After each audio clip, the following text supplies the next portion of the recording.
আমি এখানে কি আমরা দুজন মিলেই সাথে দুইজন সারা রাত সেবন করে পরের দিন আমি বলছি তোমাকে নিয়ে যাবো মানে নিয়ে যাবো আমি, এটা আমার ডিসিশন। মানুষ আছে না মাইন্ড রিল্যাক্স করার জন্য একটু ড্রিঙ্কস করে, ওই টাইপের লাভ ম্যারেজ করছে। নির্দোষ প্রমাণ করতে গেলে আসলে অনেক কথা বলতে হবে, আবার আমার ওয়াইফকেও অনেক এলিগেশনস দিতে হবে নিজেকে নির্দোষ প্রমাণ করতে যখন যাব।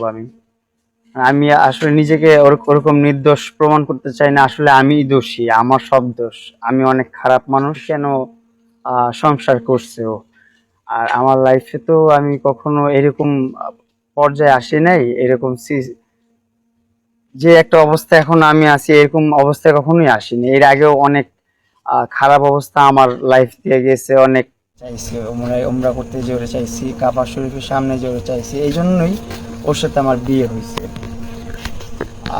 ওর সাথে আমার সম্পর্ক প্রায় 1 বছর এখন যাবত। তো অনেকদিন রিলেশন করার পর ব্রেকআপ হয়েছে। ওরও অনেক ফলস আছে, যেমন ধরেন রিলেশন চলাকালীন ও আমার সাথে ব্রেকআপ করে ওর এক্সের সাথে প্যাচ আপ করে ওর সাথে রিলেশন কন্টিনিউ করছি ডিপ্রেশনে। দেন আমি অনেক খারাপ একটা পর্যায়ে চলে গেছি, অনেক বাজে একটা মন এবার তার বউ মোহনাকে নিয়ে মুখ খুলল।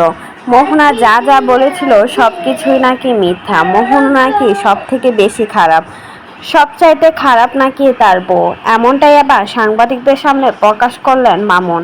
আসলে লাইলাও খারাপ ছিল, মোহনাও খারাপ ছিল, তাহলে শুধুমাত্র মামুনেই অনেক বেশি ভালো আর তার পরিবার ভালো, সবাই তার জীবনে যারা আসে সবাই খারাপ থাকে, এমনটাই দাবি করছেন এবার মামুন সব কুকীর্তি ফাঁস করে দেওয়ার পর এখন নিজেকে নির্দোষ প্রমাণ করার জন্য নিজের বউয়ের উপরেই দোষারোপ চাপিয়ে দিচ্ছে মামুন।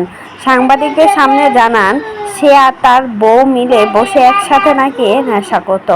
সবকিছু এবার সবার সামনে ক্লিয়ার করলো। আসলে সে যে সবচাইতে খারাপ সেটা কখনোই বলে না, এখন নিজের দোষ ডাকতে বউয়ের উপর দোষ দিচ্ছে মামুন। তো এই বিষয়ে কোনো মতামত থাকলে সেটা কিন্তু অবশ্যই কমেন্ট বক্সে কমেন্টে জানাতে ভুলবেন না।